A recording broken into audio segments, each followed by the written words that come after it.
पर महाराज के लिए माल्यार्पण करके सम्मान करके गए हैं। भगवान शिवम जी को दीर्घायु सद्बुद्धि प्रदान करे, सर्वदा इस गांव समाज वैसे का नाम रोशन करते रहें। और 500 रुपए का पुरस्कार हमारे लिए ऑनलाइन आया है भाई प्रेम यादव जी, प्रेम पेटा भंडार दिल्ली से हैं, जो ऑनलाइन इस समय पर आधार टीवी के द्वारा इस कथा को श्रवण कर रहे हैं।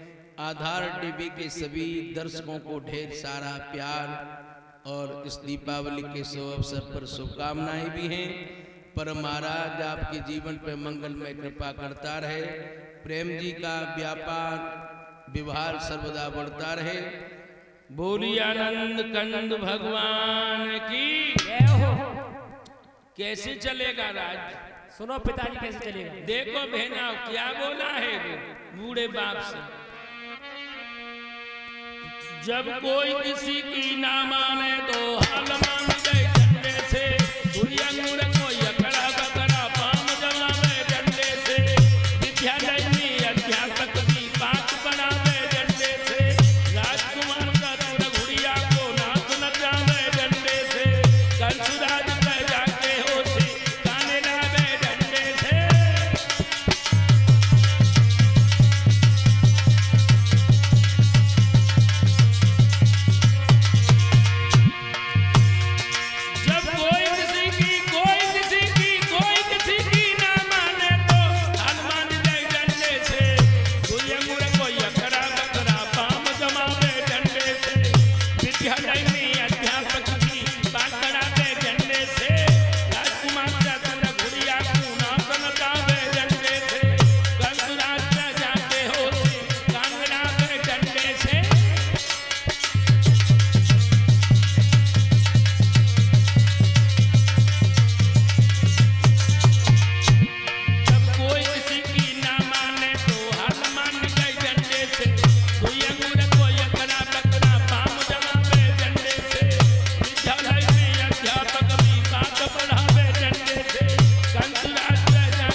फिर देखो जिधर भी डंडा घुमाएंगे उधर एकदम काम बनता हुआ चला जाएगा। उग्रसेन कहने लगे बारे बाबी, जब तू राजा नहीं है तो लोगों का लहू पीने में कसर नहीं छोड़ रहा है, और अगर हमने तुझे राजा बना दिया तो लगता है लहू के साथ साथ लोगों की हड्डियों का भी गले उगल जाएगा। इसलिए बेटे मथुरा के ताज का सपना अपने दिल और दिमाग से निकाल दो। पिताजी हाँ, हम ये भी जानते हैं कि तुम्हारा दूर दूर तक सम्मान है। बेटा बॉक्सों की आवाज खोलो, इनकी आवाज खोलो। मशीन बन गई, इनको कर दो सही, हमें वापसी दे दो, कोई दिक्कत नहीं। ऐसे मशीन भी ज्यादा होता है। तुम्हारा बड़ी दूर दूर तक सम्मान है पिताजी, इसलिए अपने आप इस मुकुट को हमें दे दो। हमारा सम्मान है तभी तो तू हरामी पैदा हो गया कि मुंह लग करके बात ही कर रहा है। पिताजी हाँ, जब सीधी उंगलियों से घी नहीं निकलता है तो पिताजी हम टेढ़ी करना भी जानते हैं। तू कहना क्या चाहता है? तुम्हारी इज्जत मट्टी में न मिल पाए, इसीलिए से पहले तुम अपना मुकुट हमें दे दो। तेरे जैसी हर निकम्मी औलाद बाप से यही कहती है जो तू कह रहा है। तुम्हारे भाइयों, संत भगवान उग्रसेन समझ गए और बात भी यथार्थ है। ऋण कर्ता पिता शत्रु माता चा भिचारी, रूपवती भार्या शत्रु पुत्र शापर पंडिता। वो पिता नहीं नंद किशोर भैया औलाद का दुश्मन है, जो औलाद पैदा कर ले और उसे अच्छा खान पान अच्छी शिक्षा न दिला पाए और खोपड़े में कर्ज छोड़ के मर जाए तो समझना भाई बहनों भाइयों, वो पिता नहीं औलाद का दुश्मन है।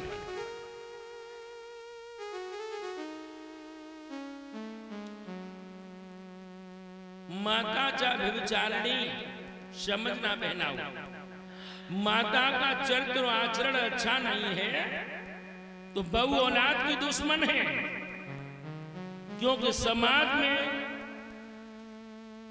माता के गलत आचरण होने के कारण संतान कभी सम्मान नहीं पा सकती। रूपवती भार्या शत्रु पुत्र शापत पंडितः। एक बात बोलूं, औरत अगर अपने से ज्यादा सुंदर है तो समझ लेना वो भी दुश्मन है, पता नहीं कौन सी मोड़ पे मरवाए। ज्यादा औरत सुंदर है लोगों, वह भी दुश्मन है। अखबार पढ़ते हो ना, अखबार में आई जाता है कि पत्नी ने प्रेमी के साथ मिलकर पति की हत्या करा दी और गड़बा भी दिया। पुत्र शापर पंडिता, मूर्ख पुत्र, जन कबे अपनी सी पे आए और खोपड़ी का खात्मा कर दे। उग्रसेन समझ गए कि ये दुष्ट है और पैसेयो क्षेत्र के भाई बहनाओं, दुष्ट की न तो दोस्ती अच्छी होती है न दुश्मनी। दुष्ट दुष्ट होता है शोभाराम भैया, दुष्ट का स्वभाव होता है सांप की तरह जो हमें डस लेता है लेकिन उसका भोजन नहीं होता। दुष्ट लोगों की वृत्ति होती है अच्छे खासे दूध को खटाई डाल के फाड़ देना। इसलिए मेरे भाइयों, भागवत में बैठे हो पैसेयो क्षेत्र के भक्तों, जो दुष्ट स्वभाव का व्यक्ति है उसे कभी भी अपने घर में और अपनी जिंदगी में जगह नहीं देना। शास्त्र कहता है जिसका तेरे बच्चों पे सुले बखूबी प्यार है और वो तेरा दुश्मन नहीं, भले तो उससे तकरार है।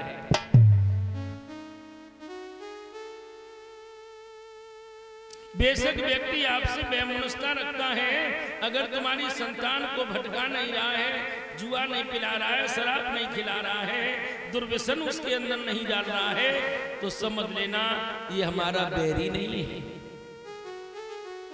अब चंदन भैया ध्यान देना, बैरी कौन है? तुमसे तो मोहब्बत नफरत तुम्हारी संतान से, तुझसे तो मोहब्बत है नफरत तेरी संतान से, तोड़ दे उल्फत तू ऐसे मतलबी इंसान से। तुमसे तो मोहब्बत रखता है, मित्रता रखता है, और तुम्हारी औलाद को भटका रहा है, तो समझ लेना वो तुम्हारा प्रेमी नहीं है, तुम्हारा सबसे बड़ा दुश्मन है।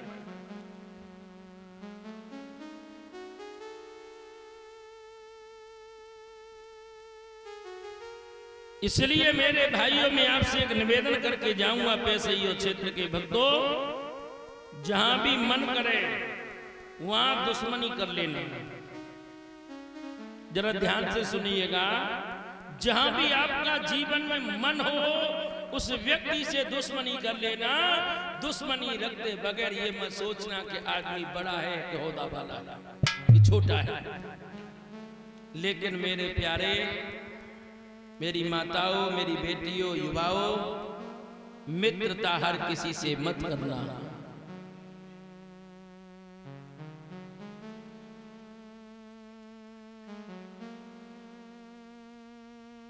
ये जो मित्रता हम और आप लोग करते हैं ना, यही जीवन का सबसे बड़ा खतरा है। पांडाल में जितने भी लोग बैठे हैं, अपने आप से एक क्षण के लिए बातें करना। दुनिया के जितने भी विकार तुम्हारे अंदर आए हैं, वो कोई तुम्हारे परिवार का या पिता का दुश्मन देकर के नहीं गया। तुम्हारे अंदर विकार डालने वाला वो तुम्हारा या तुम्हारे पिता का अपना कोई मित्र था।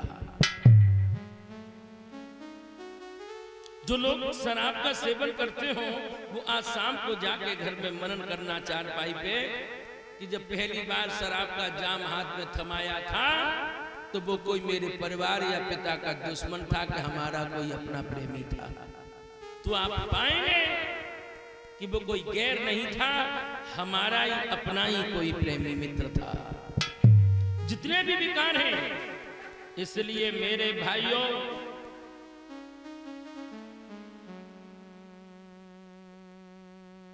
मित्रता से बचना, दोस्तों से बचना, यार तो जीवन में कभी बनाना ही नहीं।